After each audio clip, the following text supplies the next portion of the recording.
friends, welcome to CyFair News. That's CFN, not CNN. We're the real news. This is Shamim, I ought to know, and so should you, Arastu, reporting on today's news today. Today I bring you reports on the active learning edudemic that has been permeating its way across campuses nationwide. Unlike any other epidemic, active learning has shown to have an overwhelmingly positive impact on student engagement and learning in the classroom. Reports have consistently shown that even with a small amount of exposure, this pedagogical plague has shown to have a dramatic increase in student motivation and learning in the classroom. Our senior research correspondent, Jane Stimson, has more for us. Jane, what can you tell us about active learning?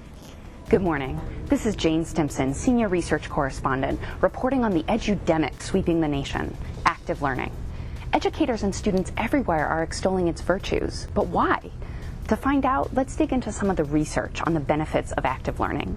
In a landmark report published in 1991, Bonwell and Eisen report that, quote, exclusive use of the lecture in the classroom constrains student learning. Immediate recall of lecture content is only 62%. That falls after 3 or 4 days, and after 8 weeks, it's only down to 24%. Why doesn't the traditional lecture approach work as well as active learning? The answer has to do with the way our brains are structured. Our brains are made up of billions of cells called neurons. When we learn something new, a neuron sends out an electrical signal that connects with another neuron, creating what we call a neural network. Repetition and engagement strengthens that neural network. So if you want your students to be more engaged with your class and practice critical thinking, active learning is essential. This has been a report from Jane Stimson, senior research correspondent. Back to you. A little student engagement can go a long way. I mean, think about it. Would you like to sit through an hour and 20 minutes or 2 hours of professional development without any type of interaction or even an exciting video to engage your students? I think not. Let's hear from our investigative reporting team, Alex Smith and Patrick Barton. Alex and Patrick, what do you have for us? All right, how are you doing, CyFair College? You're with your CyWitness team member, Alex Smith, digging through the dirt so you don't have to. Do you like the glasses? I do.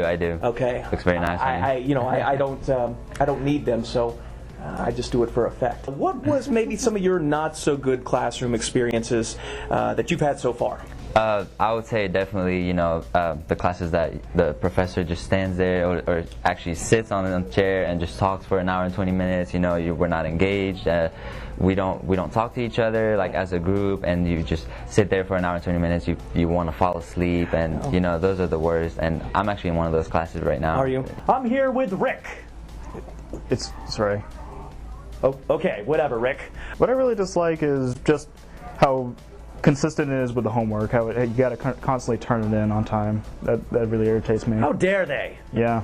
What's your favorite classroom experience been? Just knowing that you actually were able to turn it in on time. Tell me about a really awesome teaching experience, sometime where you just had a great activity or a great classroom environment.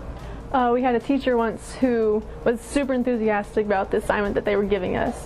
They loved talking about it, about what we had to do, gave us clear directions, and it was just a really fun project for us all to work on.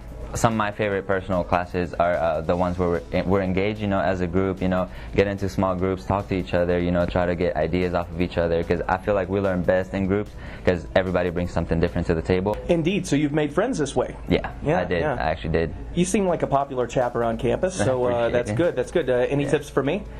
Just keep doing what you're doing, man. I took your class and it was amazing. So just keep doing your thing. Good. With the maybe the glasses. And keep the glasses. So on. So that. Thank you very much, Ali. No it was good to have you, and we'll see you, my friend. Thank you for having me. We'll be back after a brief commercial break to talk to you about best practices.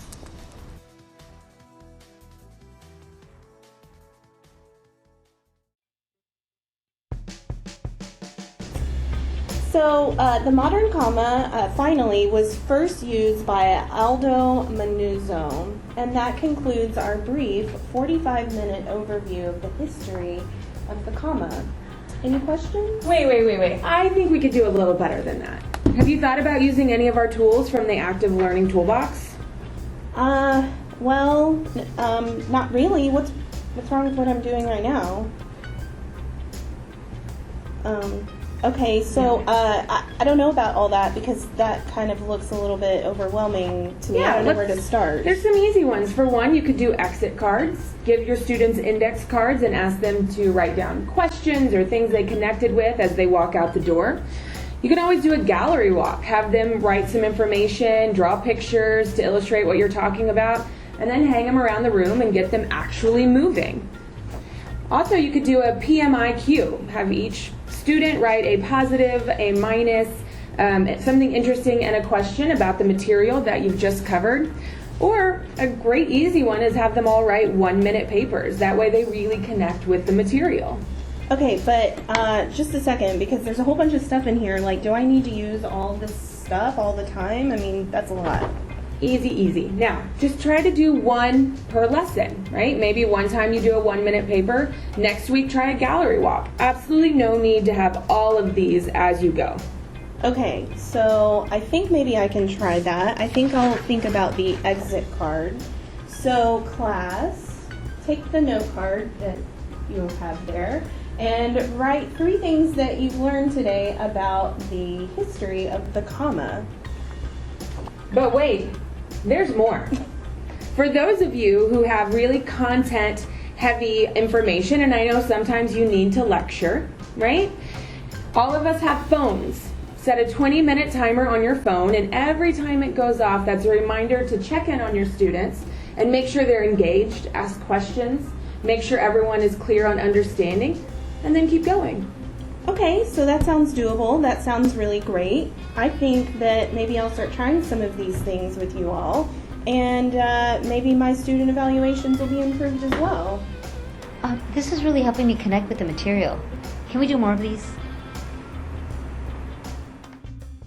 We've got some footage of Lone Star College LSC-CyFair professors demonstrating best practices of active learning. Watch and learn. Professor Valerie Jefferson facilitates a collaborative critical thinking activity in her EDUC 1300 course. She provides her students the necessary materials to create a marshmallow tower and challenges them to build the tallest tower in 18 minutes. She floats around and observes each group as they work together and debriefs on specific questions when students are finished. She frequently incorporates critical thinking activities to engage her students and to help them reflect. Professor Sunny Pruden uses game-based learning in her interpersonal communication class to engage students as they practice concrete to abstract conceptualization. This lesson is focused on theories of verbal messages. Sunny provides explicit instructions to students as she introduces the game to the class. The participatory learning session is then followed up with a debrief session in which students identify theoretical applications of the game. Effective game-based learning encourages active and critical learning. Professor Warner Baer implements the use of case studies to engage and motivate students. Warner is having students analyze and discuss specific case studies as he facilitates discussion by asking probing questions and clarifying content for students. This student-centered learning strategy plays an important role in developing skills and comprehension in students. Case studies give an insight into the context of a problem and illustrates the main point. Professor Christina Sampson coaches her students as they solve specific math problems through online math modules and videos prepared by Christina. Christina uses this personalized learning approach to allow students to move through materials at their own pace within limits, providing ample opportunity for individual and collaborative learning, as well as immediate feedback. That's all we have for you today, friends. I hope you get your daily dose of active learning and you make instructional changes today.